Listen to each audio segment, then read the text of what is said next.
Reprise des discussions sur le nucléaire iranien à New York demain, mais les États-Unis demandent ce soir à l'Iran de coopérer plus fortement avec les experts afin de prouver que son programme nucléaire n'est pas à visée militaire. La menace des djihadistes de l'État islamique, une nouvelle vidéo a été diffusée aujourd'hui mettant en scène l'un des otages britanniques qui était menacé de mort il y a quelques jours, au moment où une importante opération antiterroriste en lien avec l'EI a eu lieu en Australie avec de nombreuses arrestations. Et puis l'heure du choix pour les Écossais, rester ou non au sein du Royaume-Uni, telle est la question.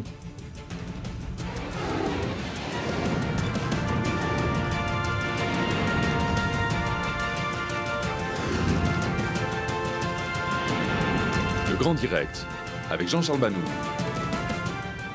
Bonsoir, bienvenue à tous. On va donc s'intéresser pour commencer à ces négociations sur le nucléaire iranien. Elles ont été mises en sommeil durant un été très agité au Moyen-Orient et elles vont reprendre demain à New York entre le groupe des 5+1 et la délégation iranienne en marge de l'Assemblée générale des Nations Unies qui démarre dans quelques jours donc à New York. Des progrès ont-ils été réalisés? Il semble que non, on va en parler. En tout cas, nous sommes en direct avec un spécialiste de l'Iran. C'est Thierry Coville qui est en direct de notre studio à Paris, chercheur à l'IRIS, l'Institut des Relations Internationales et Stratégiques. Bonsoir à vous Thierry Coville, on parlera avec vous dans un instant. Merci d'être là. Et je salue également ici même en studio Raphaël Yerushalmi qui est ancien officier dans le renseignement militaire israélien. Nous irons également retrouver nos envoyés spéciaux qui sont à Jérusalem pour savoir dans quel état d'esprit justement Israël accueille ces négociations qui vont reprendre. Shai Ben-Ari, Daniel Haïk et Sami Abou Diab qui sont donc devant la Knesset à Jérusalem. On parle de l'Iran tout de suite.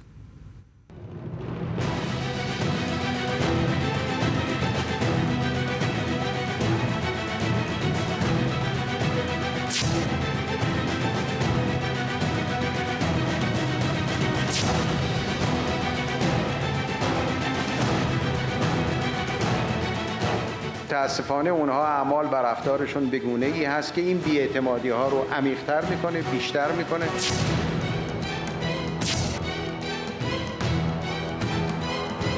There are still some significant gaps between the international community and Iran, and we have more work to do. The agency will continue to work closely with Iran to resolve all outstanding issues related to its nuclear programs. Alors, au moment où ces négociations vont reprendre, il semble que l'optimisme qui régnait il y a encore quelques mois, à l'aube d'un rapprochement entre Américains et Iraniens, justement, ne soit plus trop de mise aujourd'hui. Thierry Coville, vous êtes donc en direct de Paris avec nous. Est-ce que vous partagez ce point de vue? Est-ce que vous avez l'impression qu'on est plus proche d'une impasse, là, ce soir, dans ces négociations, que d'une conclusion d'un accord? Ça dépend comment on regarde le problème. Et si vous voulez, si on se replace il y a un peu plus d'un an avant l'accord intérimaire de Genève de novembre 2013, on était dans une situation catastrophique. Donc ce qui est important, c'est qu'il y a un processus de négociation en cours. C'est vrai qu'il y a eu des progrès qui ont été faits. Je crois qu'en juillet, quand on a décidé de reporter une nouvelle période de négociation, je lisais qu'il y avait à peu près 60% du travail qui était fait. Mais là, on arrive quelque part, je veux dire, au cœur du problème. C'est déterminer les contours définitifs du programme nucléaire iranien. Donc là, on peut comprendre qu'il y a des dissensions. Personne ne pensait que ce serait facile. Ouais. Alors, on va évidemment détailler tout cela avec vous et avec vous, Raphaël Yerushalmi. Vous avez l'impression que des progrès ont été faits ou pas? Ou est-ce que l'Iran, finalement, joue un jeu de dupe depuis le début? Tout à fait. L'Iran joue le jeu moyen-oriental classique de marchandage, d'avancée, de recul, de tourner autour du pot. Il ne fait aucun doute que leur objectif est resté le même. Il ne faut tout de même pas oublier la chose principale. Nous parlons de négociation, de discussion, de vérification. Il n'y a aucune différence entre l'Iran et ISIS, Daesh. Donc tous ces pourparlers, ce sont des pourparlers face à un État, mais ISIS aujourd'hui est aussi un État terroriste. L'Iran applique la charia de la même façon que ISIS. Elle a des exécutions publiques, des tortures de la même façon que ISIS. Elle sponsorise le terrorisme. Donc, quelle est l'importance véritable d'un progrès ou de ne pas un progrès dans la négociation? C'est comme si vous me disiez que demain matin, on va s'asseoir à Genève avec al-Baghdadi. Alors lui aussi va à un moment donné ou à un autre, par intérêt, il y a des sanctions extrêmement graves qui pèsent sur l'Iran, par intérêt va peut-être donner l'impression qu'il assouplit ses positions. D'un autre côté, le message inverse venu de l'Occident et surtout des États-Unis est le mauvais message. C'est le message justement qui est interprété par les Iraniens comme une faiblesse, un manque de détermination. Aujourd'hui, les Iraniens ont appelé l'attitude américaine par rapport à Daesh ridicule. Ils se sont moqués des Américains ouvertement, ce qui montre à quel point ils semblent sûrs d'eux-mêmes dans les négociations. Il reste toujours, bien sûr, la possibilité de sanctions extrêmement graves, d'une menace d'intervention militaire pour décourager l'Iran du nucléaire. Mais à moins de ça, je ne pense pas que ça sera possible. Alors Thierry Coville, vous partagez ce point de vue ou pas? Est-ce qu'il faut voir une convergence entre l'Iran et l'État islamique aujourd'hui? Je pense que c'est vraiment, excusez, bon là vous m'interrogez sur le programme nucléaire iranien, mais je veux dire, commencer comme ça, c'est une façon d'essayer de diaboliser l'Iran qui répond pas aux faits. Je veux dire, je rappellerai pour l'histoire qu'il y a eu un prix Nobel de mathématiques qui a été attribué cet été à une femme iranienne qui a étudié en Iran. Donc si vous voulez, la comparaison est tellement ridicule avec l'ISIS que c'est vraiment, excusez-moi, c'est pas sérieux. Je rappelle aussi que, si vous me disiez, l'Iran a tenu ses engagements. Il faut être un petit peu sérieux sur ce qui se passe dans les négociations. On n'est pas là pour dire n'importe quoi. Il y a eu une première phase de négociation. Rappelez-vous, il y avait des engagements que devait tenir l'Iran. Moi, je ne sais pas, c'est ce que dit l'Agence internationale de l'énergie atomique. Je pense que c'est des gens sérieux. L'Iran a arrêté d'enrichir l'uranium à un niveau supérieur à 5%, je crois, a détruit tout son stock d'uranium supérieur à 5%, a commencé à coopérer avec l'Agence internationale de l'énergie atomique. Donc, comme je vous l'ai dit, je pense qu'il y a un processus qui est engagé. Je pense qu'il y a des garanties à donner. Il ne faut pas être naïf non plus. Effectivement, l'Iran a des intérêts stratégiques, veut continuer à enrichir de l'uranium. Donc, il y a des garanties à donner. Je pense que le grand problème, c'est la question de la confiance. La grande difficulté, c'est, si vous voulez, on voit qu'il y a un début d'entente entre l'Iran et les États-Unis. Mais bon, effectivement, je pense qu'il y a aussi des extrémistes des deux côtés. Donc, il y a le problème de la confiance. Si effectivement, l'Iran pouvait être considéré aux yeux des Occidentaux comme un État normal au sens ayant signé le traité de non-prolifération, il n'y aurait pas de problème. Le problème, justement, c'est que l'Iran, aux yeux des Occidentaux, n'est pas considéré comme un pays encore à qui on peut faire complètement confiance comme signataire du traité de non-prolifération. C'est là tout le problème, c'est quel, si vous voulez, accord définitif peut-on trouver pour à la fois que effectivement, il y a des garanties que le programme nucléaire iranien n'évolue pas vers un côté militaire, mais qu'également, petit à petit, et c'est très important du côté iranien, si on commence par dire à l'Iran, de toute façon, on sait que vous voulez tromper, que vous ne voulez pas négocier, on ne va jamais arriver à quelque chose. Je pense qu'ils ont des droits légitimes, ils sont signataires du TNP, ils veulent enrichir de l'uranium, l'Iran est un grand pays, il a des besoins en énergie, il ne veut pas simplement, quand on dit qu'ils ont du gaz et du pétrole, donc ils n'ont pas besoin d'énergie nucléaire pour faire de l'électricité, c'est faux, ils veulent diversifier leurs sources d'énergie. Donc effectivement, il faut trouver un accord qui reconnaisse les droits légitimes de l'Iran à enrichir de l'uranium, mais effectivement, il ne faut pas être naïf non plus, qui donne toutes les garanties à la communauté internationale en matière de surveillance, comme ça a été dit, effectivement, de contrôle du programme iranien. Mais enfin, l'Iran n'a jamais arrêté d'avoir des relations avec l'Agence internationale d'énergie atomique. Il y a des caméras partout, on sait n'importe quel gramme d'uranium qui est enrichi en Iran. Donc c'est ça la difficulté, c'est pas évident, c'est trouver un accord qui satisfasse effectivement les deux parties. C'est compliqué en plus que du côté 5+1, vous avez effectivement les États-Unis, vous avez l'Europe, vous avez la Chine, vous avez la Russie. Donc c'est un accord compliqué à mettre en place. Il y a des aspects techniques, effectivement, dont je viens de parler. Il y a des aspects politiques aussi. Faut pas, je pense que ce qui est en jeu aussi, je pense que c'est important pour le Moyen-Orient, c'est que quelque part, entre guillemets, la réintégration de l'Iran dans l'espace économique régional, je pense comme acteur responsable.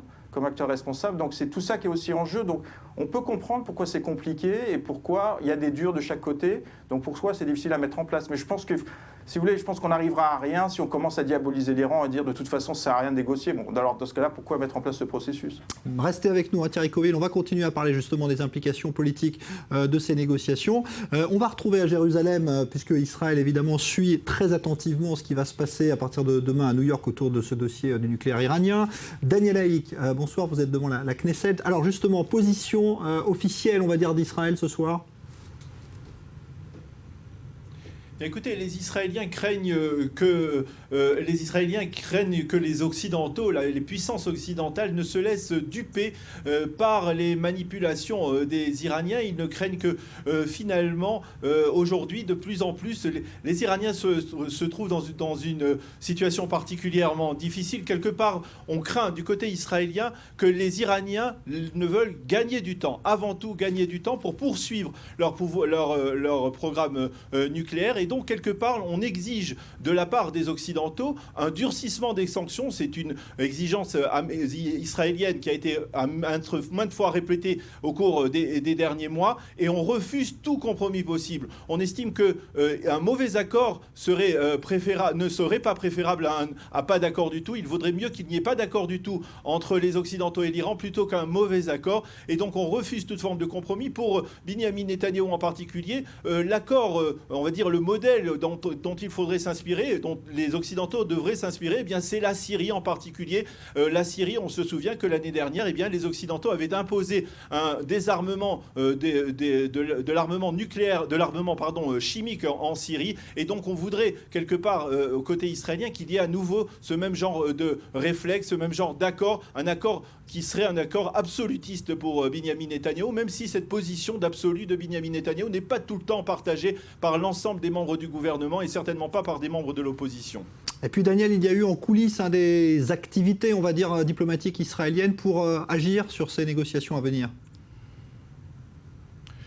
Oui, effectivement, il faut se rappeler qu'à l'issue de l'accord intérimaire qui avait été conclu il y a plusieurs mois, les Américains avaient promis de tenir au courant les Israéliens de tout développement qui interviendrait dans les négociations. Et donc, quelque part, il y a cette ligne, ce canal de discussion entre les Israéliens et les Américains. Et puis, il y a une volonté donc de la part du gouvernement israélien, de la part de Binyamin Netanyahou, de faire passer ce message jusqu'au boutiste. Et il a été fait passer cette semaine par Yuval Steinitz, le ministre des Renseignements, des Affaires stratégiques, qui a d'ailleurs répété cette position qu'il valait mieux qu'il n'y ait pas d'accord plutôt qu'un mauvais accord. Et il y a eu aussi cette rencontre hier soir entre Avigdor Lieberman et le secrétaire d'État américain, John Kerry, au cours duquel Avigdor Lieberman a été très clair lui aussi. Il a refusé tout compromis possible en affirmant, en faisant le lien avec le contexte actuel, la position des Américains contre Daesh, et en expliquant que finalement on ne pouvait pas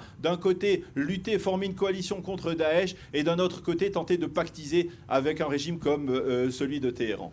Merci Daniel Haïk en direct donc de la Knesset à Jérusalem pour donc cette position israélienne. Et justement, eh bien, on va revenir en images sur ces négociations, puisqu'il y a déjà eu des entretiens à New York ces dernières heures. Récit tout de suite avec Joseph Emmanuel. Montée de tension entre l'Iran et l'Amérique. À la veille de la réouverture à New York des discussions sur le programme nucléaire controversé de Téhéran, les pays occidentaux avec Israël en tête soupçonnent toujours le régime des ayatollahs de chercher à fabriquer l'arme atomique. Le ministre israélien des Affaires stratégiques presse la communauté internationale de refuser tout accord avec l'Iran, avançant qu'aucun accord vaut mieux qu'un mauvais accord. Je suis ici pour vous faire part de la profonde inquiétude d'Israël. Et la raison de cette inquiétude, c'est notre sentiment que les négociations avec l'Iran ne sont pas sur la bonne voie. Jusqu'à présent, les Iraniens n'ont pas fait preuve d'une réelle souplesse sur les deux questions principales. Celle des centrifugeuses pour l'enrichissement de l'uranium et celle du réacteur à eau lourde à Arak. D'après un sondage publié mercredi, la plupart des Iraniens soutiennent un accord mais estiment certaines demandes inacceptables. L'ampleur du programme d'enrichissement d'uranium et le calendrier pour la levée des sanctions internationales font partie des principaux sujets de divergence entre le groupe 5+1 et Téhéran. Alors que Washington estime que la capacité actuelle de l'Iran à enrichir l'uranium n'est pas acceptable, M. Zarif rétorque que son peuple se méfie des États-Unis et ironise sur l'efficacité toute relative des sanctions à l'encontre de son pays. Les États-Unis sont obsédés par les sanctions, mais les sanctions ne servent à rien. Permettez-moi de vous dire pourquoi. Lorsque les sanctions sur la question du nucléaire ont commencé, l'Iran avait moins de 200 centrifugeuses. Maintenant, l'Iran a 20 000 centrifugeuses. Des déclarations provocantes qui troublent un peu plus des ambitions déjà ambiguës. Dans une récente interview donnée à la chaîne de télévision NBC, Le président iranien condamnait de la manière la plus ferme les exactions commises par l'État islamique, créant une sorte d'alliance objective avec l'ennemi d'hier. Le dirigeant iranien participera à la prochaine Assemblée générale des Nations unies, mais une rencontre avec son homologue américain n'est pas prévue. En septembre 2013, les deux hommes avaient eu une conversation téléphonique, la première discussion directe entre l'Amérique et l'Iran depuis la révolution islamique de 1979. Voilà donc pour ces négociations qui vont donc reprendre demain formellement avec le groupe des 5+1. Alors, on pouvait imaginer peut-être à Yeroushalmi que le contexte régional nouveau du Moyen-Orient et notamment la coalition menée par les États-Unis contre l'État islamique pouvait peut-être influer ces négociations. Vous avez l'impression que ça va être le cas ou pas? À mon avis, elles vont être influencées dans le sens contraire, dans la mesure où ce ne sont pas, où ce ne sont plus que les Israéliens qui crient au loup, mais bien la plupart des nations arabes. Alors, on vient de nous dire à Paris que l'Iran était un État normal avec lequel on pouvait négocier. Je voulais juste préciser, entre parenthèses, sans ouvrir un débat, que la dame iranienne qui a reçu le prix Nobel de mathématiques, si elle s'était présentée à Oslo sans son tchador, revenait en Iran pour être lapidée. Mais c'est une parenthèse. Une chose est certaine, et ça c'est sur le terrain. D'un côté, la commission atomique estime jusqu'à ce jour que le niveau d'enrichissement d'uranium actuellement en Iran est, je cite, inacceptable. Et de l'autre côté, donc, pour revenir à votre question, justement au Proche-Orient, même indépendamment des États-Unis et de la Russie, qui a, elle, le plus gros intérêt, si on pourrait en parler, exprime une immense méfiance à l'égard de Téhéran, et ce n'est pas juste le concours de pouvoir qui existe entre les États arabes pour l'hégémonie du Proche-Orient, pour la domination, mais c'est bien une crainte réelle des Saoudiens, des Koweïtiens, des Égyptiens, de la menace que représente l'Iran pour eux, pas seulement pour les Israéliens et les Américains. Thierry Coville, à Paris. Oui, non, mais si vous voulez, moi, j'essaie de travailler sérieusement. Si vous voulez, je vous rappeler, c'est pas le prix Nobel, c'est la médaille Fields. Hein. Et donc, cette dame a fait toute sa scolarité, toutes ses études. Elle a une bourse donnée par les Américains, donc elle étudie actuellement aux États-Unis. Donc, il y a 60% de filles dans les universités en Iran. Donc, c'est pour ça, je pense que la comparaison, franchement, vous parlez de la région, allez dans la région, la comparaison entre Iran et Daesh est ridicule, ne tient pas la route. C'est vraiment de la propagande pure et simple. Et je rappelais, je dis pas qu'on peut avoir qu'il faut avoir une confiance totale dans l'Iran, mais je dis justement, le problème, c'est d'établir cette confiance. Et donc je rappellerai, je ne sais pas d'où monsieur tire ces informations, mais moi je lis ce que dit l'Agence internationale de l'énergie atomique. C'est pour ça d'ailleurs qu'on a prolongé les négociations. Il faut rappeler que ces négociations, il y avait deux phases. La première phase, chaque pays devait remplir des engagements. L'Iran devait arrêter d'enrichir l'uranium à un niveau supérieur à 5%. C'est ce qu'ils ont fait, ça a été contrôlé. Donc je veux dire, c'est un fait. Et c'est pour ça que, justement, il y a un processus de négociation qui est en cours. En échange, les États-Unis ont commencé à diminuer un certain nombre de sanctions, mais l'essentiel des sanctions reste en place. Donc ce procédé a été mis en place justement pour étaler un peu de confiance. Effectivement, on voit bien que la confiance n'est pas totale. Et on voit bien également qu'il y a des extrémistes dans les deux camps. Hein. En Iran, il y a des extrémistes. Aux États-Unis, il y a des extrémistes qui voudraient effectivement qu'il n'y ait pas de négociation du coup. Mais si vous voulez, il faut bien... Et d'autre part, un élément que je voudrais rappeler, c'est que cette idée qu'il vaut mieux qu'il n'y ait pas d'accord qu'un mauvais accord, c'est justement, à mon avis, ne pas comprendre la situation. Imaginons qu'il n'y a pas d'accord, moi je veux dire, c'est la pire des hypothèses. Bon, l'économie iranienne va continuer à fonctionner, mais politiquement, ça va renforcer les radicaux en Iran. Alors, je ne sais pas si l'objectif est d'avoir un gouvernement encore plus radical en Iran, comme Ahmadinejad, mais alors là, ce sera impossible de négocier. On a un gouvernement en Iran qui veut négocier, qui veut se réintégrer dans la communauté internationale. Je ne dis pas que c'est facile, mais je pense qu'elle a vraiment une opportunité à saisir et qui peut changer beaucoup de choses au Moyen-Orient. Est-ce que vous avez l'impression, vous, Thierry Coville, que ce programme nucléaire en Iran a uniquement des visées civiles? Parce que finalement, le doute est toujours là. Aujourd'hui, on voit les Américains aujourd'hui qui demandent à l'Iran de coopérer plus ouvertement avec l'Agence de l'énergie atomique parce que les doutes ne sont toujours pas levés aujourd'hui. Est-ce que vous avez des doutes ou pas? Si vous voulez, je pense que vous posez... honnêtement, vous me posez la question, j'en sais rien. Mais justement, il faut sortir on se méfie toujours de l'Iran. Il faut justement, on a la chance de mettre en place un processus. Je ne dis pas, hein, comme disent les Américains, trust but verify. Il faut vérifier ce que dit l'Iran, ce qui a été fait. Et pour l'instant, on a vérifié, ils ont fait ce qu'ils devaient faire, hein, arrêter d'enrichir à un niveau supérieur à 5%. Donc là, il faut mettre un processus concret. Si vous voulez, on part d'une situation, rappelez-vous, il y a 2 ans, il y avait une confiance nul entre l'Iran, encore pire que ça, il y avait de la défiance. Il faut ramener la confiance petit à petit, c'est par les petits pas qu'on peut le faire, et je pense que petit à petit, plus il y aura de confiance, et plus la question que vous posez sur les visées, moi honnêtement, je pense qu'ils ont...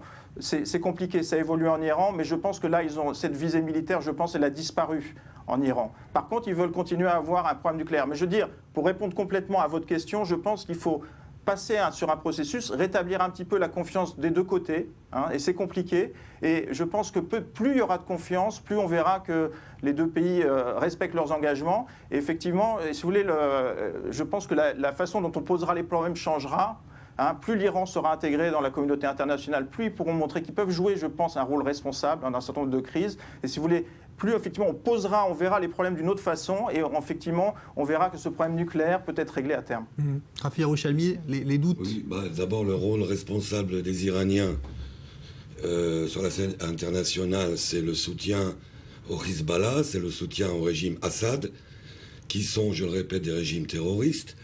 Ce n'est pas moi qui l'ai inventé, ce n'est pas mon opinion personnelle. Je voudrais quand même spécifier quelque chose. Nous parlons de négociations et de points de vue. Il est très facile de rester assis à Paris devant un ordinateur et de regarder les articles écrits par la Commission de l'énergie atomique. Nous sommes ici assis à Tel Aviv. Nous sommes une des cibles privilégiées de l'Iran. Nous n'avons pas à nous poser de dilemme ou de questions sur l'honnêteté intellectuelle ou morale de l'Iran ou non. Nous n'avons pas à prendre aucun risque, parce que nous ne sommes pas à 5000 km. Quant à ses intentions, nous devons envisager le pire. Nous sommes obligés d'envisager le pire. Nous parlons d'un État qui est une dictature et qui a une culture extraordinaire, qui a un peuple très avancé, très raffiné, mais qui est sous dictature. Et qui nous menace ouvertement, qui le dit vraiment tous les jours. Donc nous sommes obligés, même si nous avons tort, même si ce n'est pas intelligent, d'envisager cette situation du pire, parce que le nucléaire, ça oblige à envisager le pire. Je pense que les négociations même entre les Américains et les Russes sur le nucléaire sont basées sur le scénario le pire, c'est-à-dire une guerre nucléaire. Et certainement pas de jouer au poker sur l'honnêteté ou non des déclarations iraniennes. Ça vient après. Moi, je suis le premier à vouloir faire la paix avec les Iraniens, les Libanais, aller en vacances à Téhéran, mais pas tant qu'il y a une dictature qui me menace ouvertement de mort avec une arme de destruction massive. Le reste, c'est de la théorie, et l'expertise de ce monsieur est certainement très très profonde. Il lui manque juste ce petit grain qui fait la différence entre être assis à Paris et à Tel Aviv, c'est d'avoir le missile des Iraniens sous le nez. Alors Thierry Covid, il y a eu un sondage effectué en Iran cette semaine qui est intéressant et qui montre qu'une très large majorité d'Iraniens souhaitent un accord avec la communauté internationale qui prenne les garanties justement qu'il n'y ait pas de visée militaire sur ce programme. Oui, mais si vous voulez... Je pense qu'il faut bien voir qu'en Iran, effectivement, il y a un soutien, c'est un pays très nationaliste, hein, comme d'autres, et donc il y a un soutien, effectivement, au programme nucléaire iranien, mais bon, si vous allez en Iran, si vous discutez, effectivement, il y a eu des discussions, là je vous dis, c'est une discussion compliquée, mais manifestement, la visée militaire a été suspendue de la part du régime. Donc, je pense qu'il y a un soutien au programme nucléaire. Les Iraniens sont un peuple fier, très nationaliste. C'est pour ça que je disais, cette discussion est compliquée. Il y a un certain nombre de gens qui pensaient que l'Iran va se mettre à négocier, ça veut dire qu'ils mettent le drapeau blanc et qu'ils laissent tout tomber et qu'ils acceptent toutes les demandes du côté occidental les plus dures. Si vous voulez, non, je veux dire, ils voient bien qu'effectivement, ils ont investi, ils ont un programme nucléaire, ils veulent continuer à enrichir de l'uranium. Je rappelle que, j'entends dire qu'Israël vit dans un monde compliqué, c'est vraiment. Enfin, je vous rappelle que l'Iran, je pense que c'est un des pays du monde qui a le plus de voisins. Hein. Ils ont eu des voisins comme Saddam Hussein, ils ont les talibans du côté de l'Afghanistan, ils ont Daesh, ils ont la Syrie, enfin, ils ont un environnement extrêmement compliqué, hein, donc ils ont des intérêts stratégiques aussi, ils veulent continuer à avoir un programme nucléaire, et manifestement, tant que, si vous voulez, comme les discours que j'entends, tant qu'on présentera l'Iran comme le mal absolu, c'est sûr qu'on n'avancera jamais. Je pense que c'est un discours qui est faux, qui vise à diaboliser l'Iran. Et c'est une vieille tactique, c'est une tactique vieille comme le monde. Diaboliser, comme on dit... diaboliser votre adversaire, et ensuite et on est sûr du pire des résultats. Je pense que c'est faux, il faut sortir de ce discours, vraiment sortir de ce discours. Je ne dis pas que l'Iran est parfait, il y a plein de problèmes en Iran, mais il y a des éléments positifs. Je pense que ce pays peut être responsable, je pense qu'il y a des durs et des modérés en Iran, je pense qu'ils ne veulent pas la même chose. Là, il y a un gouvernement modéré. Je pense que c'est faux de dire que, comme ça a été dit, je crois, par les dirigeants israéliens, que Rouhani, c'est les mêmes habits que Ahmadinejad. C'est faux, c'est un problème complètement différent. Il suffit de poser la question aux Iraniens. Donc là, il y a un gouvernement qui veut négocier. Il y a des, si vous voulez, il y a des intérêts stratégiques en Iran. Ils ont beaucoup investi dans ce programme. Ils ne veulent pas céder en race campagne. Il y a des durs en Iran. Il faut que cet accord puisse être présentable aux durs. Je dis, ils ont des intérêts stratégiques. Ils veulent aussi avoir un programme nucléaire. Ce qui pose problème également, c'est que l'Iran dit on va construire des réacteurs. Donc on doit définir le nombre de centrifugeuses qu'ils veulent pour des réacteurs qui ne sont pas encore construits. Donc c'est compliqué à mettre en place avec tous ces problèmes de confiance. Mais je pense que là, vraiment, j'ai aucun conseil à donner. Comme vous dites, je ne suis qu'un modeste chercheur qui ne reste quand même pas dans son bureau à Paris. Moi, je conseillerais d'arrêter de diaboliser l'Iran et de regarder les faits. Et là, ce serait déjà un bon départ. Merci beaucoup Thierry Coville. Je rappelle que vous êtes chercheur à l'IRIS, l'Institut de recherche internationale et stratégique, spécialiste de l'Iran, et vous étiez en direct de Paris avec nous ce soir. Merci. On va écouter justement ce que pensent les citoyens israéliens dans la rue de ces négociations de l'Iran justement. Est-ce la menace aujourd'hui principale dans la région, parce qu'il s'est passé beaucoup de choses depuis plusieurs mois, pas seulement donc à Gaza, mais aussi, on l'a vu, en Irak et en Syrie. Écoutez ces réactions recueillies tout à l'heure par El Zamourg avec Dylan Sidbon. C'est un gros problème déjà pour tout le Moyen-Orient, mais il terrorise aussi le monde entier maintenant, pas seulement Israël ou le Moyen-Orient.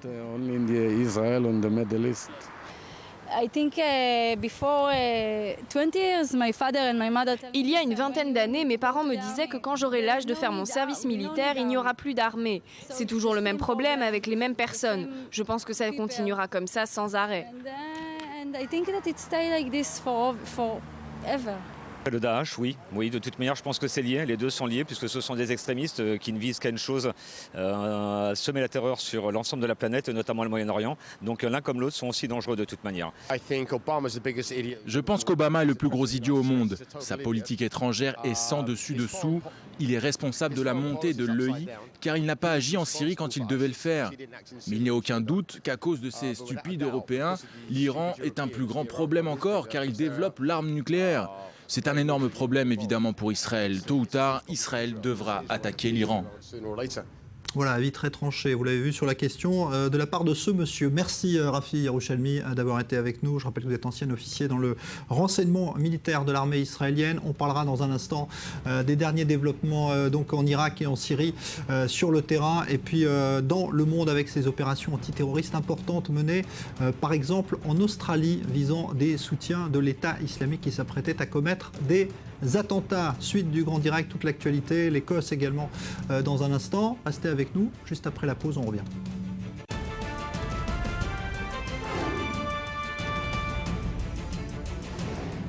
Reprise des discussions sur le nucléaire iranien demain à New York, mais les États-Unis demandent ce soir à l'Iran de coopérer plus fortement avec les experts afin de prouver que son programme nucléaire n'est pas militaire. Une nouvelle vidéo diffusée aujourd'hui par les djihadistes de l'État islamique, celle d'un journaliste britannique retenu en otage qui entend faire la propagande de l'État islamique à travers le monde. Et puis lors du choix pour les Écossais, rester ou non au sein du Royaume-Uni, telle est la question posée ce soir lors de ce référendum.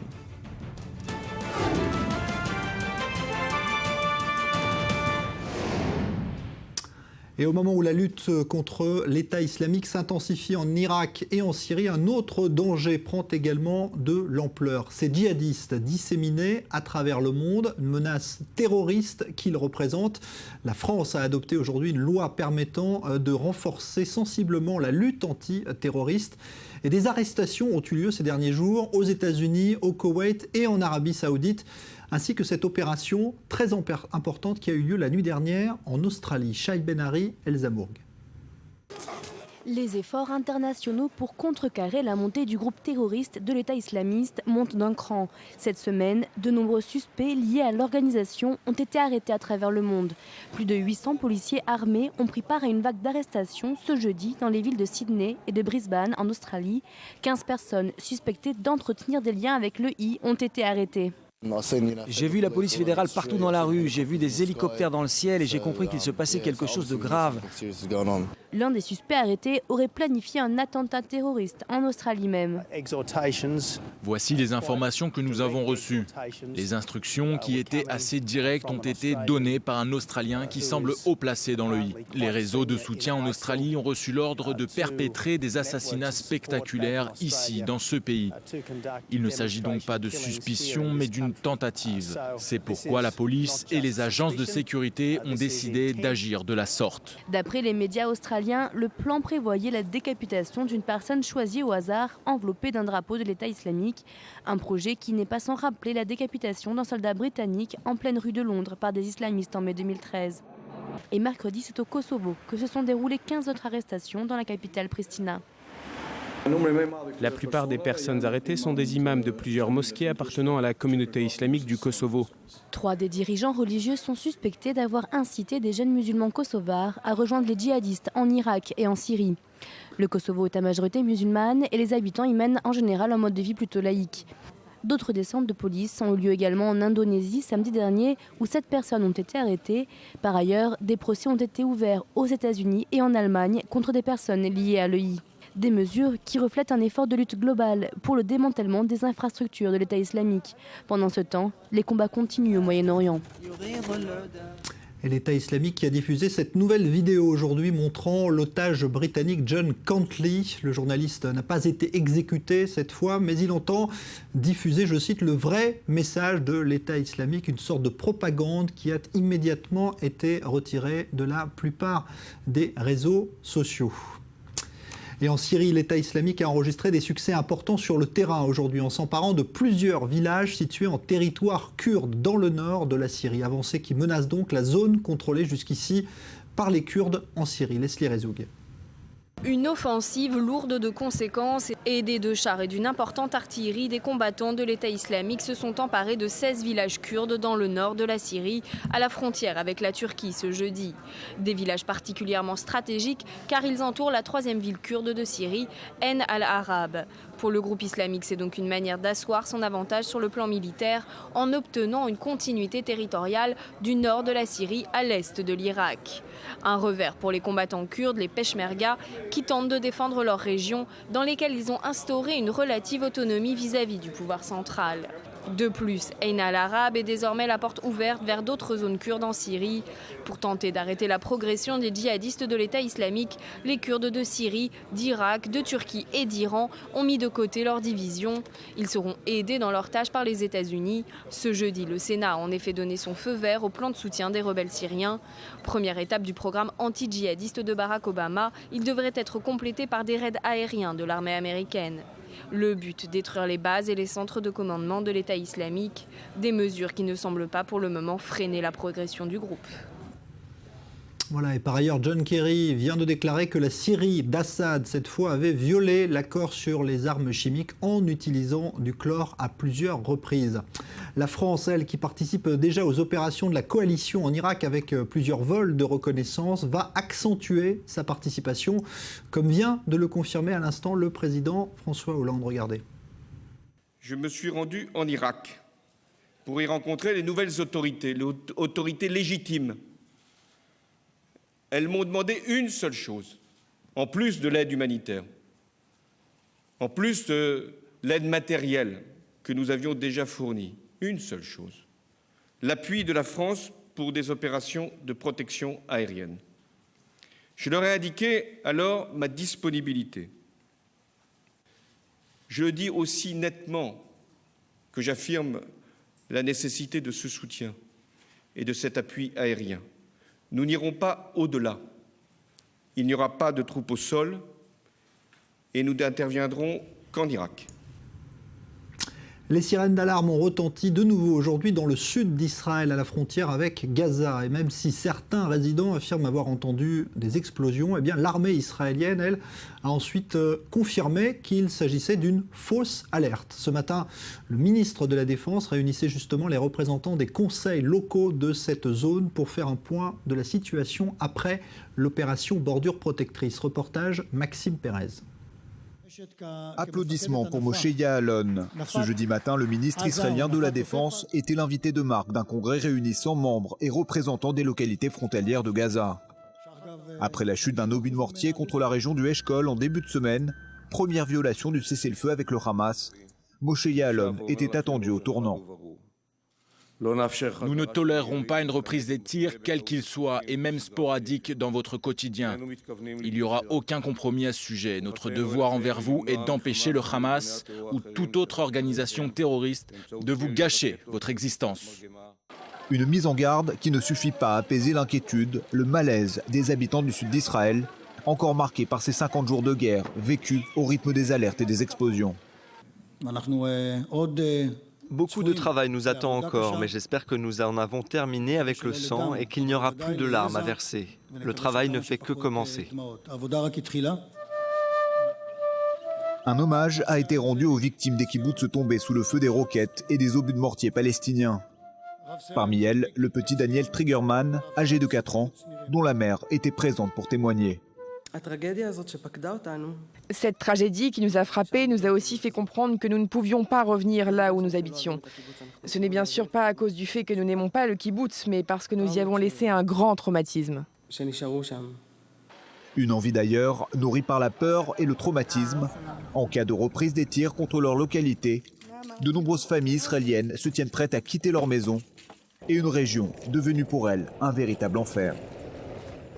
Alors évoquons à présent ce qui peut ressembler à une crise gouvernementale au sein du gouvernement Netanyahou. Le ministre de l'Intérieur Gideon Sa'ar vient d'annoncer qu'il se retirait de la vie politique en Israël. Il s'agit d'un membre influent du Likoud, souvent présenté d'ailleurs comme le rival potentiel de Netanyahou. Bonsoir Dror Even-Sapir, analyste politique sur i24 News. Alors il faut évoquer les conditions de ce retrait de la vie politique. Il y a une polémique impliquant justement sa compagne qui est journaliste à la télévision. Oui, ça peut être effectivement jouer un rôle, puisque c'est plus que sa compagne, c'est son épouse, sa deuxième épouse pour être plus précis, Geoula Even, qui est l'une des journalistes vedettes de la télévision publique israélienne, et elle était donc dans une situation un petit peu délicate quand elle était amenée à interroger par exemple des membres du parti de son mari, le Likoud, et par conséquent elle avait été très récemment, il y a une semaine, démise de ses fonctions en raison de cette problématique journalistique et éthique.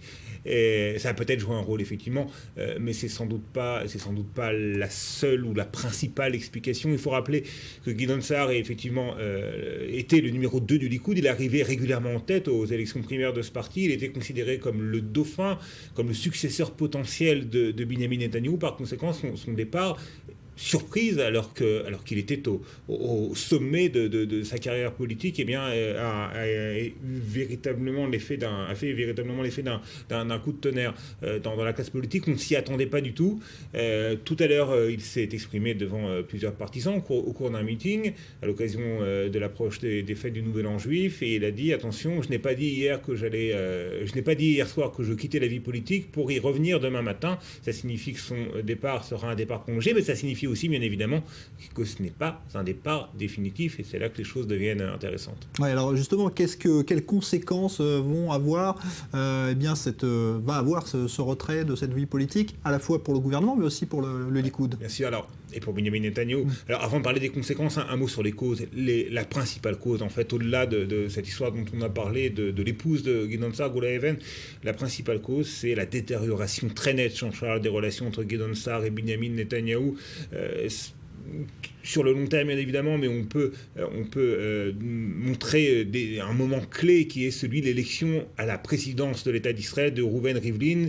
Gideon Sa'ar avait tout fait pour que son ami Reuven Rivlin parvienne à la tête à ce poste de président de l'État. Il y est parvenu, et Binyamin Netanyahou avait tout fait pour que Reuven Rivlin, qu'il considère comme un rival, ne parvienne pas à la présidence de l'État. Et depuis, eh bien, les relations entre les deux hommes s'étaient encore une fois nettement détériorées, à tel point qu'ils n'échangeaient quasiment pas de phrases, alors que Netanyahou et Gideon Sa'ar étaient deux alliés politiques très proches il y a encore pas assez longtemps. Donc ça, là, c'est la cause principale.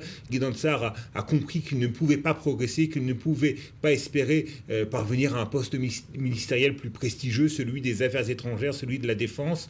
Donc il considérait aussi peut-être, et c'est là qu'on arrive aux conséquences, que le Likoud était en perte de vitesse, que son aura au sein de la population israélienne commençait à un petit peu perdre de son éclat. C'est le cas du Likoud, c'est le cas aussi de Benjamin Netanyahou. On a l'impression que c'est un parti de plus en plus gagné par l'usure du pouvoir, gagné par des querelles de personnes, des querelles intestines. Gideon Sa'ar l'a ressenti, il a ressenti également que Benjamin Netanyahou en fait faisait le vide autour de lui, qu'il ne supportait pas d'avoir autour de lui des éventuels successeurs, des éventuels challengers.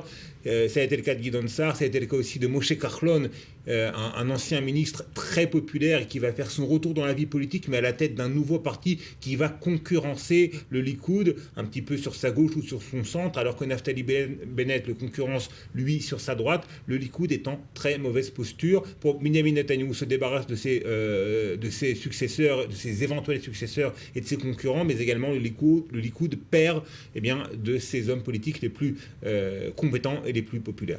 Merci beaucoup, Dror Even-Sapir, analyste politique.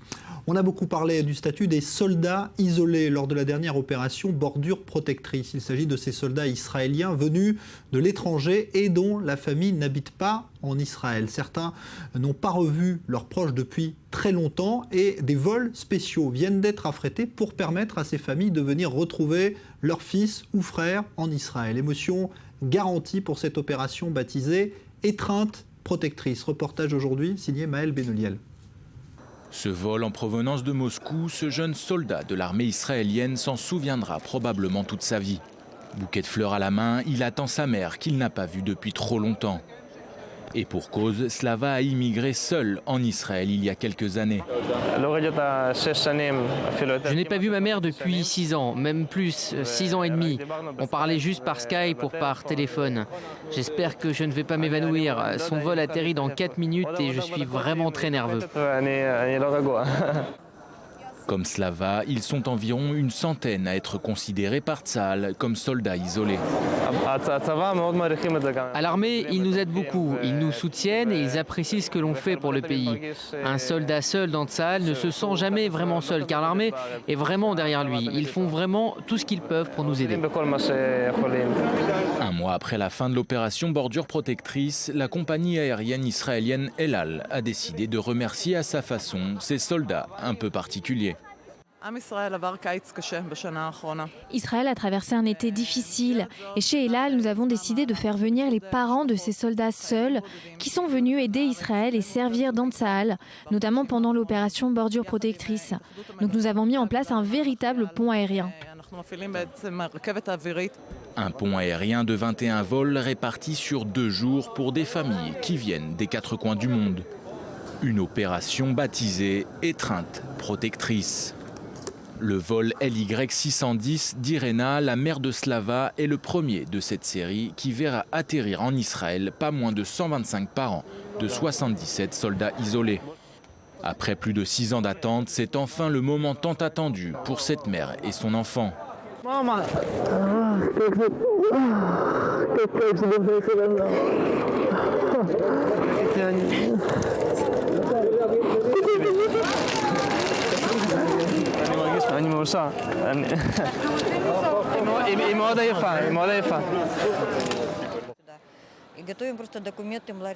Je n'y ai pas cru quand on me l'a dit. Vous savez, je prépare mon immigration depuis longtemps. Moi aussi, je veux devenir israélienne, mais ça prend du temps pour faire tous les papiers et pouvoir rejoindre mon fils. C'est vraiment une magnifique surprise et quand je regarde ce beau jeune homme, je n'arrive pas à croire que nous sommes réunis.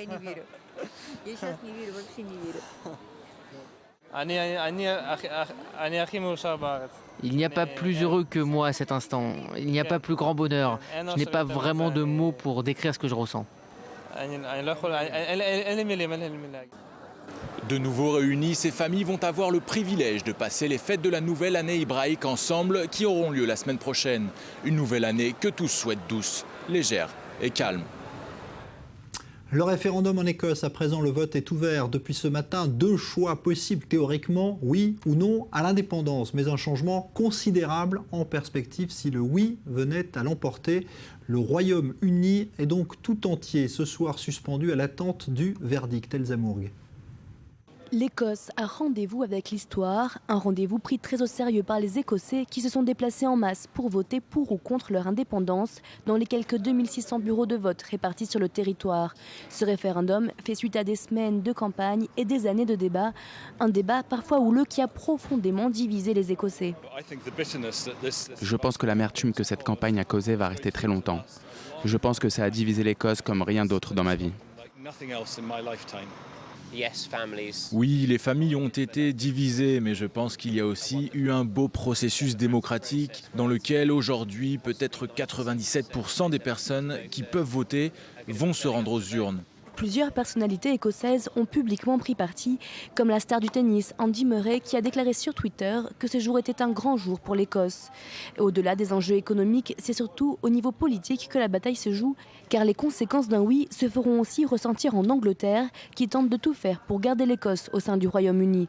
Certains évoquent même une éventuelle démission de David Cameron en cas de victoire pour l'indépendance. Le Premier ministre britannique s'est montré très engagé en faveur du non au cours des dernières semaines. Il veut à tout prix éviter que le référendum ne donne des idées au Pays de Galles et à l'Irlande du Nord. Si le oui devait l'emporter, l'indépendance de l'Écosse ne deviendrait effective que le 24 mars 2016. D'ici là, des mois et des mois de négociations. Et des questions pour l'instant sans réponse. L'Écosse fera-t-elle partie de l'Union européenne, de l'OTAN? Aura-t-elle une armée? Ou encore, est-ce qu'Elisabeth II restera la reine des Écossais? Alors on va rejoindre en direct depuis Londres notre correspondante Amandine Alexandre. Bonsoir à vous. Amandine, est-ce qu'on a, alors qu'il est déjà des premières indications de participation notamment?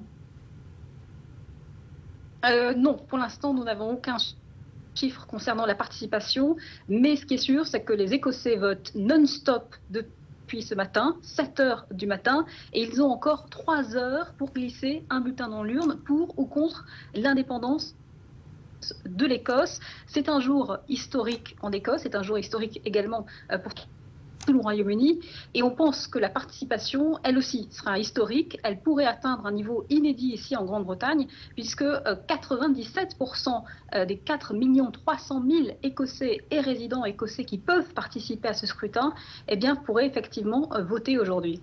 Un mot sur les craintes justement ce soir à Londres à propos de ce résultat. Quelles sont-elles ?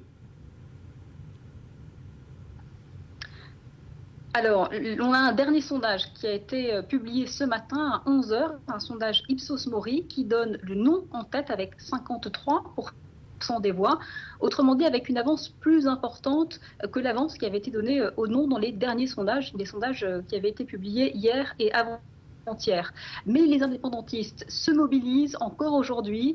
Ils vont chercher les électeurs chez eux. Ils veulent être sûrs que toutes les personnes qui ont l'intention de voter oui, eh bien, se rendent dans les bureaux de vote, car chaque voix va compter et on ne saura en fait que demain matin vers 7h30, 8h, le résultat officiel de ce référendum. La nuit va être longue, les premiers résultats sont attendus vers 1h du matin, nous aurons une première tendance vers 3h du matin et il faudra attendre 5 heures pour savoir comment les grandes villes, comment Édimbourg et Glasgow ont voté. Et à ce moment-là, eh bien, on aura une idée beaucoup plus précise de ce que devrait être le résultat de ce référendum.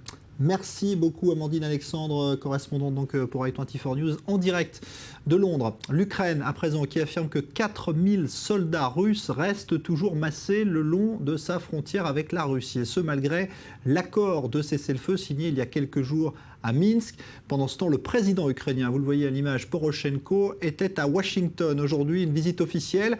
Il a eu le privilège de s'exprimer devant le Congrès et il a dénoncé la menace que représente selon lui la Russie. On l'écoute.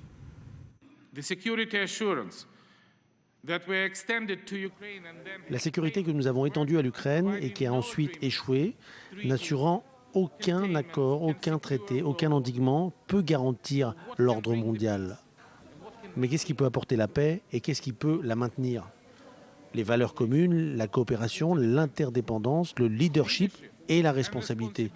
Ce sont ces éléments qui peuvent assurer la sécurité mondiale. L'Ukraine n'est pas seule, nous sommes ensemble, nous sommes unis et nous nous battrons. Se battre pour la liberté, c'est se battre pour la démocratie.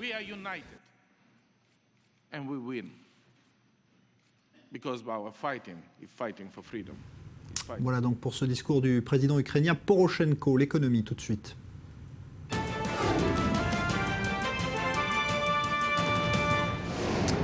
Et vient de se tenir à Tel Aviv un salon consacré aux drones, ces avions sans pilote qui deviennent les clés des guerres modernes, menées notamment contre les groupes terroristes, comme on le voit en Irak ou en Syrie. La technologie israélienne est d'ailleurs à la pointe dans ce domaine. Reportage Shai Ben-Ari avec Julia Ganancia. Ce mardi s'est ouvert le 3e salon annuel du drone organisé par Israël Défense près de l'aéroport de Ben Gurion.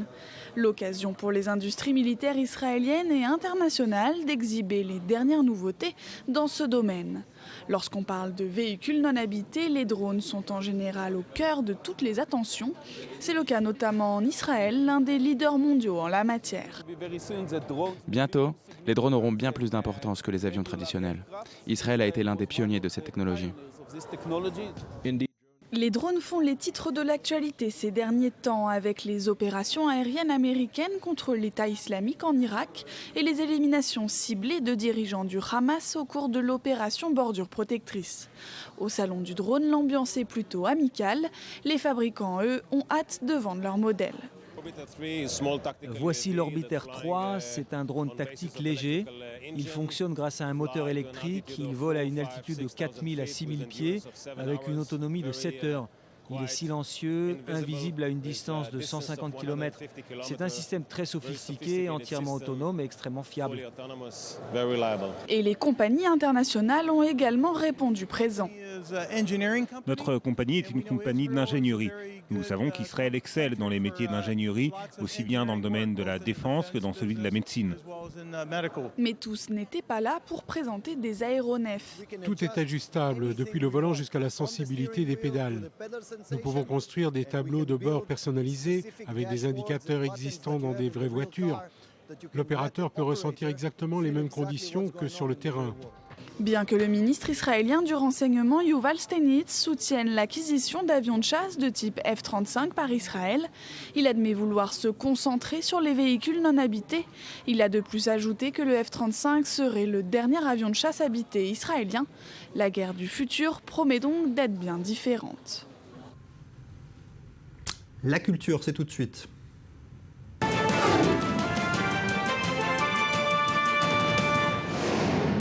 On va parler d'histoire avec une découverte étonnante. On vous en a parlé sur notre antenne. Hier, en Pologne, on vient de découvrir sur le site du camp d'extermination de Sobibor l'emplacement exact des chambres à gaz. Ça peut paraître étonnant, mais c'est une découverte qualifiée de majeure par le musée Yad Vashem qui coordonne ces recherches. On est en ligne avec le documentariste historien Claude Lanzmann. Bonsoir. Merci d'être avec nous. Claude Lanzmann, vous êtes l'auteur notamment d'un documentaire consacré à Sobibor et à cette révolte qui est célèbre évidemment puisqu'il n'y en a pas eu beaucoup dans ces camps d'extermination. En quoi, Claude Lanzmann, cette découverte est importante pour l'histoire ?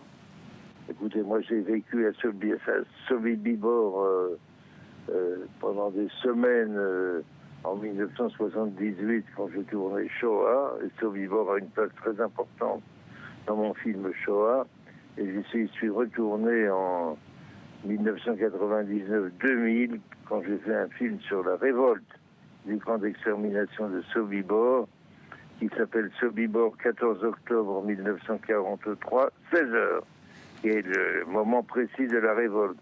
Alors comme ils n'ont pas grand-chose à dire, ils enrobent cela d'une espèce de sauce sur la révolte et cette sauce est totalement fausse. Ça s'est pas du tout passé comme ils le disent. Enfin, la révolte ça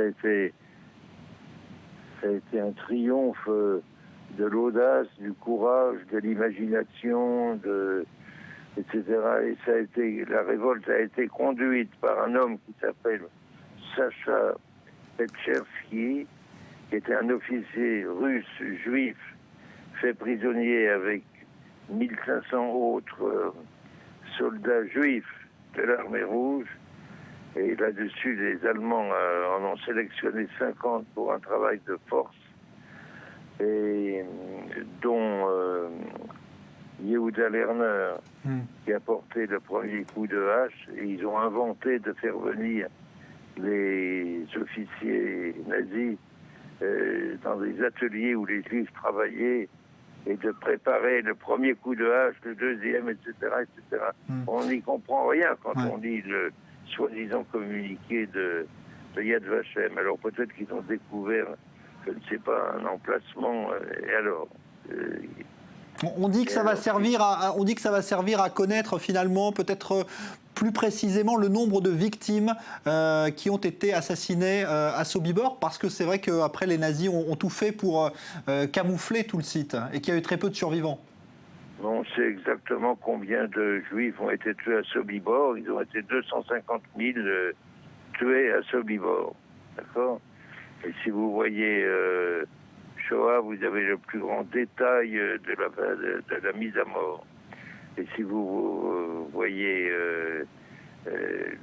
l'autre film sur la révolte de Sobibor, eh ben vous comprendrez. Vous avez les oies, des troupeaux d'oies énormes qui étaient destinés à couvrir par leurs cris les plaintes et les gémissements des Juifs qui étaient en train d'être asphyxiés pour que les autres qui attendaient leur tour ne soient pas pris de panique et ne commencent pas eux-mêmes une révolte. Enfin, c'est ça qui est intéressant. Alors, je ne sais pas qui sont ces archéologues ou soi-disant archéologues polonais et israéliens. En tout cas, Merci. Ça ne changera strictement rien au nombre de Juifs tués à Sobibor qu'on connaît très bien. Merci Claude Lanzmann, merci beaucoup. Je rappelle donc que vous êtes évidemment l'auteur du documentaire majeur sur la Shoah, du titre éponyme. Merci d'avoir été avec nous ce soir, merci à vous. Allez, on va se retrouver dans un instant pour le débat du Grand Direct. On parlera des moyens qui sont mis en œuvre aujourd'hui dans de nombreux pays, la France notamment, la Grande-Bretagne, pour lutter contre la menace que représentent les djihadistes liés à l'État islamique dans donc bon nombre de pays. On a vu ce coup de filet massif opéré en Australie aujourd'hui. Restez avec nous.